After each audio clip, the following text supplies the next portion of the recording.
మళ్ళీ దానికోసం అసెంబ్లీ చుట్టూరా తిరిగాను.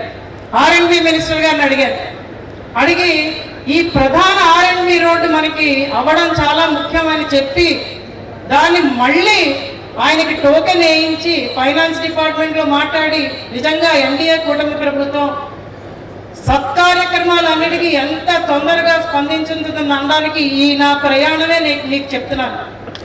ఖచ్చితంగా అందరూ కూడా సానుకూలంగా స్పందించి కాంట్రాక్టర్ గారు వచ్చి ఆ రోడ్డును కూడా మొదలెట్టడం జరిగింది. ఈరోజు ఆ రోడ్డు అవ్వకపోతే ఈ రోడ్డుకి అందం లేదు.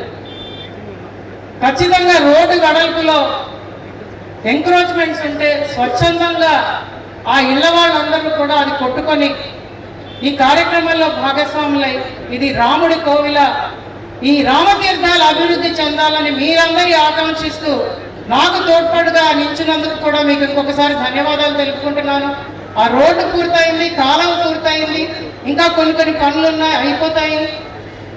వచ్చే ఏడాదికి ఇంకా అందంగా మన రామతీర్థం తయారవుతుంది.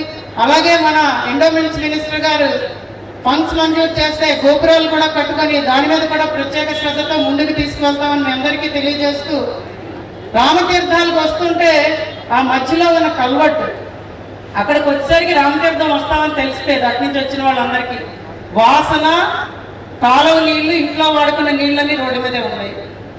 ఆ కల్వట్టు నిర్మాణం ఈరోజు పూర్తయినందుకు రామతీర్థంలో ఉన్న ప్రజలందరూ కూడా చాలా ఆనందంగా ఉన్నారని సభాముఖంగా ప్రతి ఒక్కరికి తెలియజేస్తారు. రామతీర్థం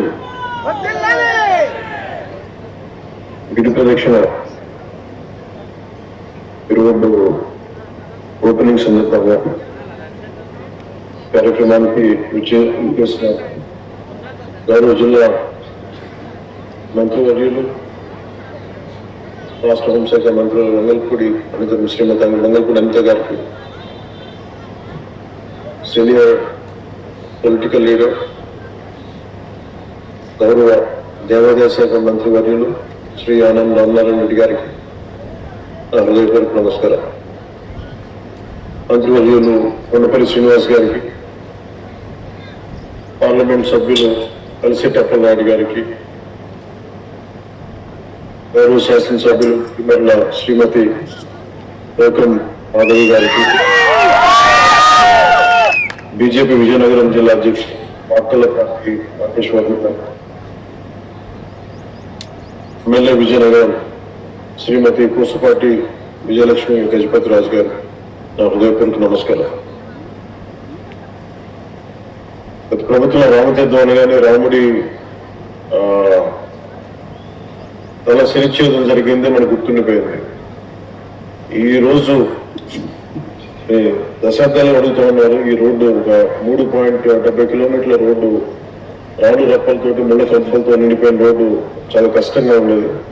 ఆ గిరి ప్రదక్షిణకి వచ్చే భక్తులు కష్టమైనా సరే ఆ మార్గంలో నడిచేవారు. ఈ విషయాన్ని స్థానిక శాసనసభ్యురాలు శ్రీమతి లోకం మాధవి గారితో పాటు కొంతమంది భక్తులు దృష్టికి తీసుకొస్తే అది మన గౌరవ సీఎం చంద్రబాబు నాయుడు గారు కూటమి ప్రభుత్వం అధికారం చేపట్టిన తర్వాత ఆలయ పవిత్రను సంరక్షించే చర్యల్లో భాగంగా రామనారాయణ రెడ్డి గారి ఆధ్వర్యంలో చాలా గుళ్ళకి మనం తిరిగి పునర్జీవం ఇవ్వడం జరిగింది.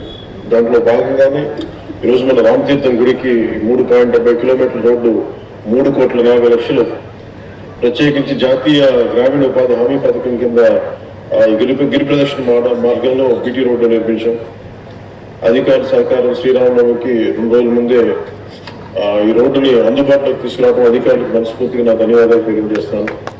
అలాగే ఏ సమస్య ఉన్నా కానీ ప్రత్యేకించి ఈ ఎండోమెంట్ సంబంధించి ఏ సమస్య ఉన్నా సార్ చాలా పెద్ద మనసుతో రామనారాయణ రెడ్డి గారు సహకారం అందించడం మనస్ఫూర్తిగా వారికి నా ధన్యవాదాలు తెలియజేస్తా ఉన్నాను. కూటమి ప్రభుత్వం ఆలయాల పవిత్రతను కాపాడే చర్యల్లో భాగంగా గడిచిన 20 నెలల కాలంలో ఉపాధి హామీ పథకం, పంచాయతీ రాజ్ శాసక నిధుల నుంచి దాదాపు 40 కోట్ల రూపాయలు పైగా వెచ్చించి 22 ప్రధాన ఆలయాలకి రోడ్లు వసతి కల్పించాం. శివరాత్రికి ముందే మన మంత్రి గారు కూడా పాల్గొన్నారు, రామనారాయణ రెడ్డి గారు కూడా. శ్రీకాళహస్తి గిరిరక్షణ మార్గాన్ని భక్తులకి అందుబాటులోకి తీసుకొచ్చాం. కోటప్పకొండ గిరి ప్రదక్షిణ మార్గంలో రోడ్లు మంజూరు చేశాం. ఈ రోజున రాముల గారి భక్తుల కోసం రామతీర్థం గిరి ప్రదక్షిణ రోడ్డుని అందుబాటులోకి తీసుకొచ్చాం. రాముల వారికి విగ్రహానికి వారు శిరచ్ఛేదం చేస్తే చాలా మంది భక్తుల్లో నాకు కూడా చాలా బాధ కలిగించే పని అయింది ఆ రోజున ఆ రోజు జరిగిన దానికి చాలా బాధ కలిగింది. కానీ ఈ రోజున ఈ రూపంలో స్వామికి సేవ చేసుకునే భాగ్యం కలగడం చాలా చాలా అదృష్టంగా భావిస్తాను. గౌరవ ముఖ్యమంత్రి శ్రీ చంద్రబాబు నాయుడు గారికి, కూటమి ప్రభుత్వంలోని నాయకులందరూ కూడా నా మనస్ఫూర్తిగా కృతజ్ఞతలు తెలియజేస్తుంది. మన సాంప్రదాయాలను గౌరవించే కూటమి ప్రభుత్వం, మన సంస్కృతిని పరిరక్షించే కూటమి ప్రభుత్వం, ఆలయాల పవిత్రతను కాపాడే కూటమి ప్రభుత్వం మనస్ఫూర్తిగా భక్తుల మనోభావాన్ని కూడా అర్థం చేసుకుంటుంది, గౌరవిస్తుంది.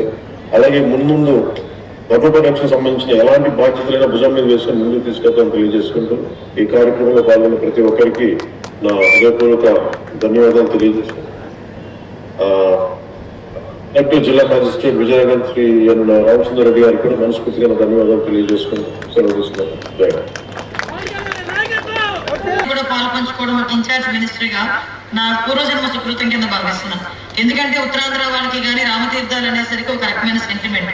రామతీర్థాలు వెళ్ళాలి, ఆ రాముల వారిని దర్శించుకోవాలి, ఆ రాముల వారి అడుగుజాడల్లో నడవాలి, అలా రాముల వారి సందేశాలు మనం వినాలి అని ఎంతో మంది భక్తులు చాలా దూర ప్రాంతాల నుంచి వచ్చిన తర్వాత ఆ రాముల వారి దర్శనం చేసుకునటానికి కావలసిన సదుపాయాలు లేక, ఆ గిరి ప్రదక్షిణ చేసేదానికి అవకాశాలు లేక చాలా మంది వెనుతిరిగిన సందర్భాలు కూడా ఉన్నాయి. కానీ ఈ రోజు మన ఎన్డీఏ కూటమి వచ్చిన తర్వాత ప్రత్యేకంగా దేవాలయాల పునరుద్ధరణ ఒకటైతే, ఆ దేవాలయాలకు వచ్చే భక్తుల తాలూకా సౌకర్యాలు ఒక్కొక్కైతే, ఆధ్యాత్మికతని పర్యాటకాన్ని రెండు యాడ్ చేసి ఈ రోజు ఆధ్యాత్మికంగా పర్యాటక శోభ తీసుకొస్తున్న ఘనత ఈ రోజు గౌరవ మంత్రి గారు ఆనం రామనారాయణ రెడ్డి గారికి ఈ విషయంలో మనం అందరం కూడా థ్యాంక్స్ చెప్పాలి. దానికి ఒక సొల్యూషన్ వచ్చే దశగా ఈరోజు పనిచేయడం జరుగుతూ ఉంది. మరి అవన్నీ కూడా మీరు గమనించాల్సిన అవసరం ఉంది. అటు సంక్షేమమే కాదు, రాష్ట్రానికి అభివృద్ధి కావాలి, యువతకు భవిష్యత్తు కావాలి, మరీ ముఖ్యంగా ప్రజాప్రతినిధులు కూడా చాలా బాధ్యతగా వ్యవహరించాలని ఎప్పటికప్పుడు మానిటర్ చేస్తూ ఈ రాష్ట్రాన్ని ముందుకు తీసుకెళ్తున్నారు. మరి వాళ్ళిద్దరూ అటు ప్రధానమంత్రి నరేంద్ర మోడీ గారు కానీ, మన రాష్ట్ర ముఖ్యమంత్రి గారు చంద్రబాబు నాయుడు గారు కానీ, మళ్ళీ ఉప ముఖ్యమంత్రి పవన్ కళ్యాణ్ గారు కానీ, మరీ ముఖ్యంగా 20 లక్షల ఉద్యోగాలు కల్పిస్తానని బాధ్యత తీసుకున్నటువంటి మన యువ నాయకులు నారా లోకేష్ గారు కానీ, వీళ్ళందరి నాయకత్వంలో ఈ రాష్ట్రంలో మంచి నాయకత్వం వచ్చి ప్రజలు అభివృద్ధి బాటలో పరిచే పరిస్థితి మనం చూస్తూ ఉన్నాం. ప్రతి ఒక్కరూ ప్రతి కుటుంబం కూడా మంచి స్థితిగతులు పెరగాలన్న ఆలోచనతో ఇవన్నీ కూడా జరుగుతూ ఉన్నాయి.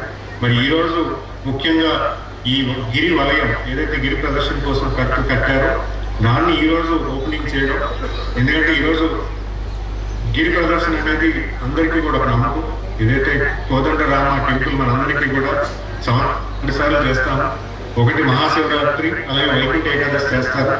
మరి అంతేకాకుండా రెగ్యులర్గా కూడా చాలా మంది కొన్ని ఏదైనా మొక్కుబడి ఉంటే గిరి ప్రదర్శన చేయడానికి ఒక మంచి వెసులుబాటు అనేది కావాలి.